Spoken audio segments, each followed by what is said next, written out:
Welcome back. Today, we're diving into something truly dark, a story from the glittering but often shadowy world of 1990s Miami. It's a narrative about ambition, about the so-called American dream, but how it twisted into pure greed and unbelievable violence. We're talking about the Sun Gym gang murders. Honestly, it's a case so bizarre, so brutal, it almost doesn't seem real, but it is. And the story we're sharing today comes from legal documents, police reports, and some really chilling victim testimonies. Think of this as a journey into a real-life thriller. We want you to consider that thin line between having a dream and becoming obsessed and how easily things can just spiral into a nightmare. Okay, so let's set the scene. Miami, 1995. You got the picture, right? White sand beaches, sunshine celebrities, this amazing nightlife. It pulled people in from everywhere. People chasing a dream, like Frank Griga. He came looking for that big, flashy Hollywood lifestyle, the mansion, the fast cars, you name it. But Miami had this other side, too. A really dark underbelly. Crime was booming. Drug trafficking was rampant. Robberies, kidnappings, even murders. And money laundering, big time. The police were just overwhelmed. It was the city of incredible extremes, glamour and grit side by side. Absolutely. Yeah. And that makes, rapid growth and widespread crime, it creates a certain environment. In a place like 90s Miami, money's flowing fast, but the rules, the policing, they haven't quite caught up. It breeds this kind of anything goes attitude for some, chasing that dream no matter what. Yeah. And honestly, the sheer volume of crime could maybe make it harder for law enforcement to spot something really unusual, like the Schiller case, when it first landed on their desk. That makes sense. So let's talk about Frank Griga. He was 33, an immigrant from Hungary, arrived with practically nothing, just $10, the story goes, and he made it, became a millionaire. His business was unique, a popular phone sex line. He had the mansion, the fancy cars, including this really noticeable yellow Lamborghini, a yacht. And he had a girlfriend, Christina Furton. She was 23, also Hungarian. She'd been a model back home, came to America looking for, wealth, freedom, met Frank at a strip club in Miami where she was working as a dancer. They seemed like the golden couple, right? Similar backgrounds, shared dreams, living this incredibly lavish life. And that visibility, that's a key point. The mansion, the Lambo. It wasn't just success, it was visible success. Looking back, it painted a huge target on them. For the people who eventually came after them, it wasn't just about money. It was about taking a shortcut to that lifestyle, bypassing the hard work Frank represented. His dream became their obsession. Tragically, yeah. Because on May 24th, 1995, Frank and Christina just disappeared. Their housekeeper finds the mansion kind of messy, which was weird, but the real red flag, their dog, who they adored, was left alone. That never happened. Their neighbor, Judy Batu, a close friend, she gets called over, tries calling them, no answer. For a second, they wondered, maybe they just took off for that Bahamas trip they'd planned, but no, the plane tickets were still sitting there in the house. Then, 3 days later, May 27th, that yellow Lamborghini found abandoned, way out in the Everglades, this remote, marshy spot. A park ranger found it. Still no sign of Frank or Christina, so the police get involved, and now. Now it's feeling much more serious. Right. That car was the turning point. A luxury car like that, dumped in the middle of nowhere.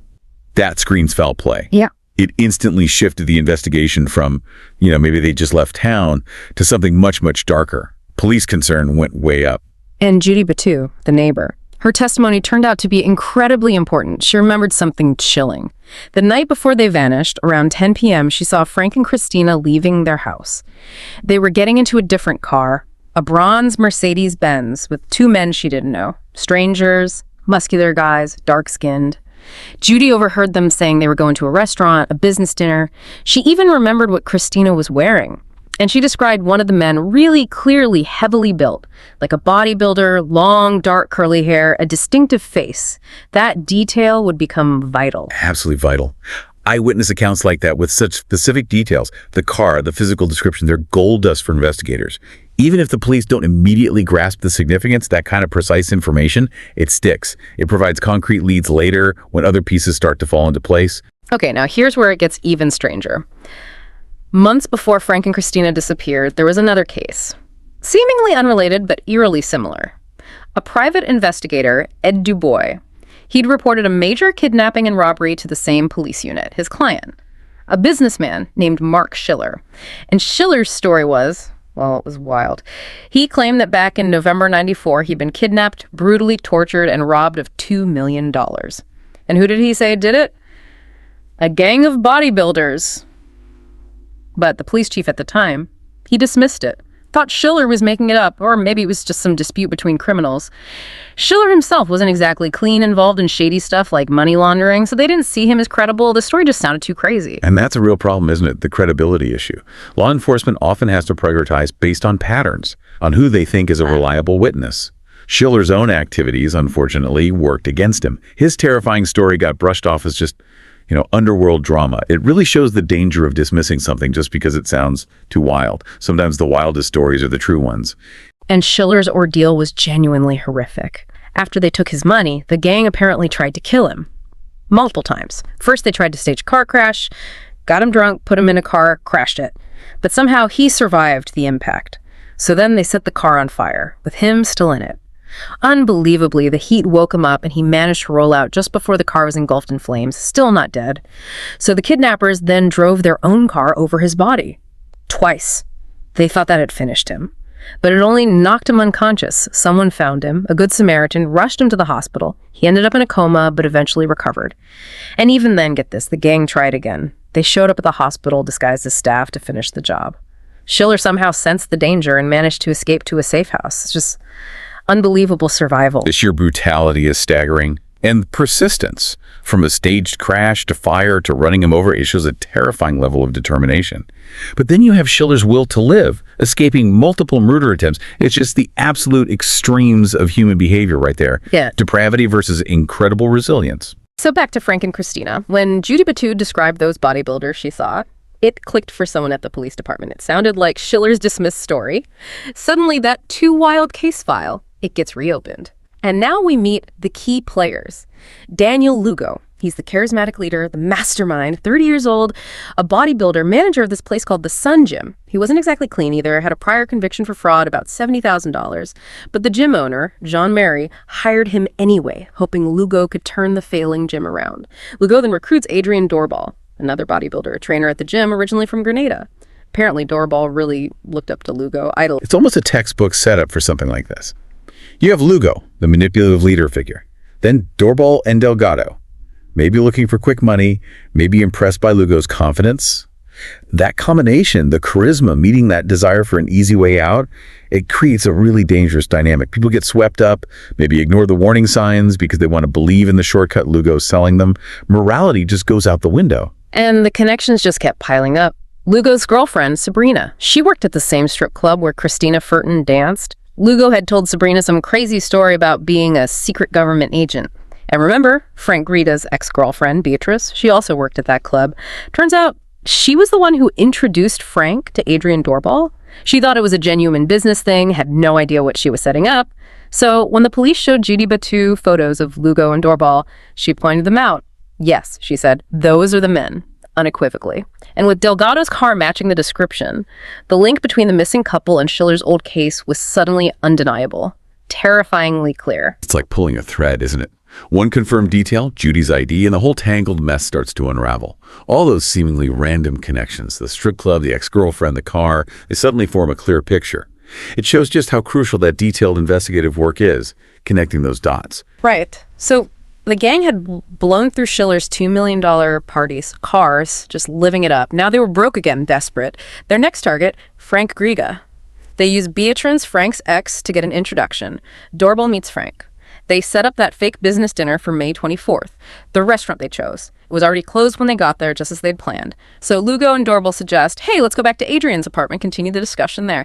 They lure Frank and Christina inside, and once they're in, it just explodes into chaos. The plan goes wrong almost immediately. Adrian attacks Frank in one room. Frank fights back hard, but Doorbal hits him, apparently accidentally kills him with a blow to the head using some kind of blunt object.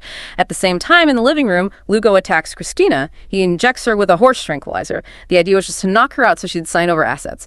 But the dose was too much. It killed her. It's a tragic illustration of how quickly violence escalates. Their intent might have started as extortion, kidnap, robbery, but they put themselves and their victims in a situation where lethal force was almost inevitable.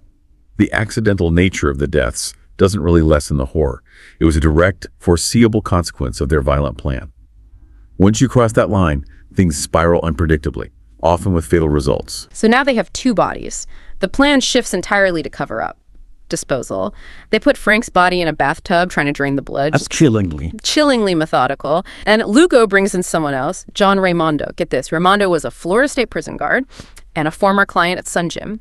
This guy, who should be upholding the law, advises them on how to get rid of the bodies. He even drives Frank's Lamborghini out to the Everglades to create that false trail. They take the bodies to Delgado's warehouse. They try to dismember them with an electric saw, but it gets tangled in Christina's hair and breaks. So they resort to using an axe. They chop the bodies up. Then they try to barbecue the parts on a grill to destroy DNA evidence before stuffing the remains into oil drums. Lugo and Raimondo then dump the drums with the torsos out in the Everglades. Just pure butchery. The level of depravity in the disposal is. It's hard to comprehend. Moving from murder to that kind of calculated, gruesome dismemberment and attempted destruction of evidence. It speaks volumes about their desperation, their complete detachment from humanity at that point. And from a forensic standpoint, acts like burning remains, dismembering, scattering parts, that makes the job of identification exponentially harder. They were actively trying to erase their victims entirely. But they didn't get away with it. The police moved fast. They arrested Doorbal, Delgado, and the gym owner, John Mesa. Lugo, the mastermind, he took off, fled to the Bahamas. But they caught him pretty quickly, June 8th, 1995, extradited him back. Lugo, trying to save his own skin, offered a deal. He led the police to where they dumped the oil drums, but thinking he was clever, he'd only put the torsos there. No heads, no hands, no feet, hoping they couldn't be identified. Didn't work. An anonymous tip came in, told police where to find the missing parts, dumped in a drainage ditch in Miami, known to have crocodiles. They found them. Frank Griga was identified through his dental records. Apparently he had a unique jaw imprint. And Christina, identified by the serial number on her breast implants, matched her medical records. In the end, Daniel Lugo and Adrian Doorbal were sentenced to death. They're still on death row, I believe. John Messi, the gym owner, got 30 years for his part in the Schiller fraud. He died in prison.